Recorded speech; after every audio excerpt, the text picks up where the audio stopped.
और सांसद रामचंद्र जांगड़ा की अगर बात की जाए तो उनसे हरियाणा न्यूज ने खास बातचीत की। इस दौरान उन्होंने कई मुद्दों पर खुलकर अपनी राय दी है। हरियाणा न्यूज से बातचीत में उन्होंने कहा कि इस वक्त देश में यूनिफॉर्म सिविल कोड जरूरी है और साथ ही इस बार के संसद सत्र में यूनिफॉर्म सिविल कोड आसानी से पास भी हो जाएगा। और भी कई ऐसे मुद्दे रहे जिन पर उन्होंने बातचीत की, आप भी सुनिए।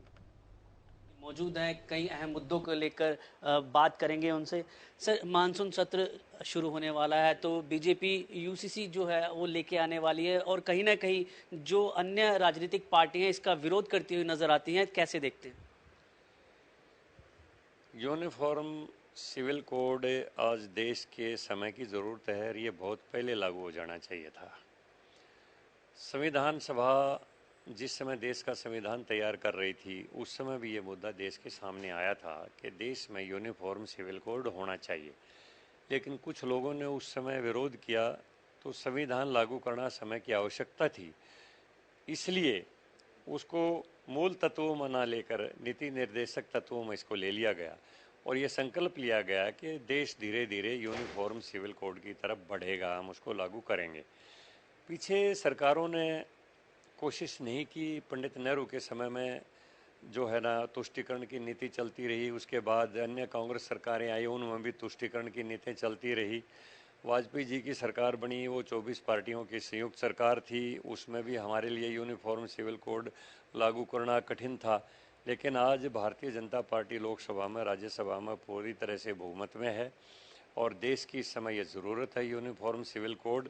यूपी में काफ़ी बड़े जो है बदलाव किए गए हैं, परिवर्तन लाया गया है, जो है कई जो है राज्यों के जो है प्रभारी जो है वो चेंज किए गए हैं। तो किस तरीके से देखते हैं इस बदलाव को?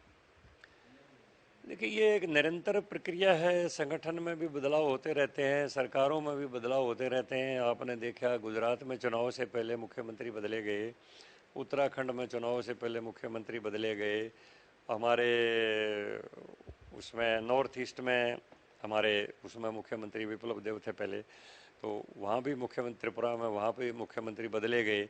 और इसी तरह से संगठन में भी बदलाव होता रहता है। ये एक निरंतर प्रक्रिया है, परफॉर्मेंस के हिसाब से फैसले होते रहते हैं। तो बेहतरीन परफॉर्मेंस लेने के लिए और बेहतरीन परिणाम लेने के लिए संगठन में भी, सरकारों में भी ऐसे परिवर्तन की प्रक्रिया चलती रहती है।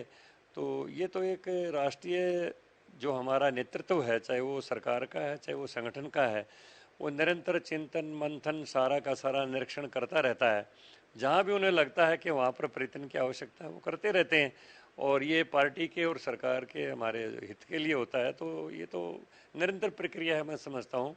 तो संगठन में हो चाहे सरकार हो, ये एक प्रक्रिया का हिस्सा है। प्रधानमंत्री जी का सरकार में अधिकार है और राष्ट्रीय नेतृत्व जो संगठन का है उनका संगठन में अधिकार है। जैसा वो पार्टी के लिए और सरकार के लिए उपयुक्त समझते हैं वो परिवर्तन करते रहते हैं। बहुत बहुत शुक्रिया। धन्यवाद।